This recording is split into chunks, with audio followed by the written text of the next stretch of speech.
Alors, bienvenue. Notre vidéo ici se rapporte à la nomenclature des composés moléculaires. Alors, je vais expliquer comment est-ce qu'on peut nommer les molécules de base pour certaines molécules simples qu'on appelle des composés moléculaires qui ont ce qu'on appelle des liaisons covalentes. Alors, voyons voir qu'est-ce que nous avons ici. Pour commencer, c'est important de regarder notre tableau périodique. Donc, lorsque nous avons ici notre tableau périodique, nous avons à gauche des métaux et nous avons à droite ici les non-métaux. Chose intéressante, lorsqu'on a des composés qui sont moléculaires, ceux-ci, alors les composés qui sont les plus simples, sont faits uniquement des non-métaux. Donc, ça veut dire qu'on a, par exemple, le carbone, l'azote, nous avons l'oxygène, fluor, chlore, soufre, phosphore, et ainsi de suite. Ça, ce sont des atomes de base pour les composés moléculaires simples. Alors, voyons voir quelques exemples ici. Donc, voilà. Oh, ça, je vais vous montrer. Alors, les éléments que nous allons utiliser pour les exemples que j'ai ce matin sera l'oxygène qui est ici, l'azote qui est là et le carbone. Je vais aussi regarder, voyons voir, je vais aussi, NO3, tiens. Je garde les premiers ici, ce sont les plus simples. Bien sûr, on peut en avoir des plus compliqués, mais ici, c'est une intro. Si vous avez des questions de clarification ou vous voulez aller un peu plus au-delà, dites-le moi dans la section commentaires, je suis ici pour vous aider. Alors, si on regarde ici, nous avons le carbone et l'oxygène. Pour nommer les composés moléculaires, on doit toujours, alors ici, on a le carbone et l'oxygène, et si je remonte mon tableau périodique, on peut voir que, par exemple, le carbone ici se retrouve plus à gauche que l'azote, et l'azote est plus à gauche que l'oxygène. Donc ici, on suit l'ordre de gauche à droite des éléments. Donc le premier, c'est le dioxyde de carbone. On a ici le C et on a l'oxygène. Le carbone qui est plus à gauche que l'oxygène ici dans le tableau périodique. Alors, on commence par l'élément qui est plus à droite. On a l'oxygène. Oxygène. Ici, de carbone comme cela.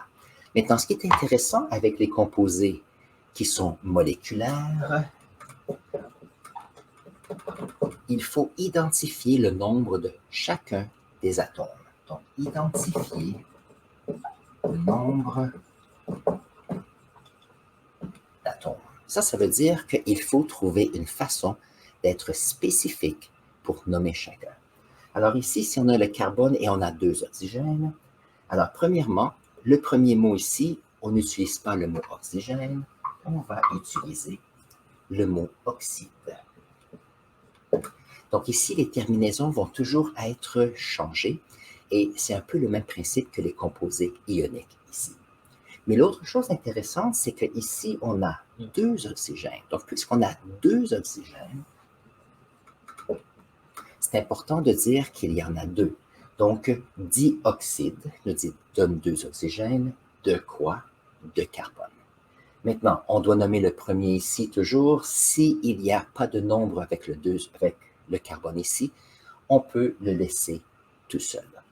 Maintenant, qu'est-ce qui arrive si on a seulement un?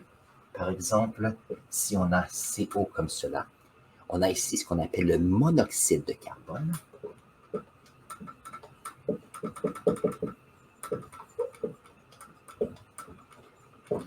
Pourquoi est-ce que c'est le monoxyde? C'est qu'ici, on nous dit qu'il y a un oxygène qui est associé à un carbone. Et c'est ce qu'on a ici, CO. De la même façon ici qu'on a dioxyde, donc on a 2 oxygènes associés à un carbone. Très bien. Le suivant maintenant. On a ici le premier, on commence avec droite ici, on a l'oxygène, mais puisqu'on en a 2, on va dire le di, on a 2 oxygènes, ça va être dioxyde. Dioxyde de quoi? N, c'est l'azote.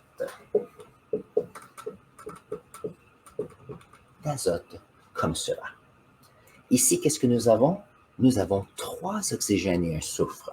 Alors ici, il va falloir, c'est vrai qu'on a l'oxyde, mais puisqu'on en a 3 ici, ça sera important de dire un trioxyde.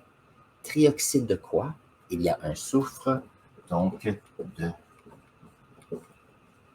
de soufre, comme cela. Maintenant ici, j'ai nous avons ici un carbone et 4 fluors. Donc ici, qu'est-ce qu'il doit faire? On a le fluor, qui est comme ceci. Avec le fluor, il faut mettre la terminaison ure. On obtient donc le fluorure, mais puisqu'il y en a 4, il faut mentionner que c'est un tétrafluorure de quoi? De carbone, il y en a seulement un, donc de carbone, comme cela. Ceci nous permet dans le nom de savoir que oui, il y a du fluor, il y en a 4 de carbone et il y en a un seulement. Alors, qu'est-ce qui arrive si on a quelque chose qui ressemble à N2O3 comme ceci? Nous avons l'oxygène, donc on a l'oxyde. On en a 3, donc ça va devenir un trioxyde. Et ici, le deuxième, ici, on ne change pas le nom, on a d'azote. Alors, d'azote comme ceci. Mais chose intéressante, il faut identifier le nombre d'atomes dans la molécule. Donc, puisqu'il y a 2 azotes ici, il va falloir l'indiquer. On a 2 diazotes, comme cela. On a donc ici un trioxyde de diazote qui nous donne qu'il y a 3 oxygènes de 2 avec 2 azotes. Et ça nous obtient ici le N2O3. Donc l'idée ici, ce qui est intéressant, c'est que les composés moléculaires sont beaucoup plus faciles à identifier parce qu'on identifie tout le nombre d'atomes spécifiques. Si vous avez appris quelque chose d'intéressant aujourd'hui, n'oubliez pas de vous abonner à notre chaîne. Si vous avez des questions supplémentaires, mettez-les dans la section commentaires. Ça me fait toujours plaisir de les lire et les utiliser pour faire nos prochaines vidéos. Sur ce, prenez un instant et je vais mettre ici un lien pour une autre vidéo pour vous et on se voit dans la prochaine vidéo.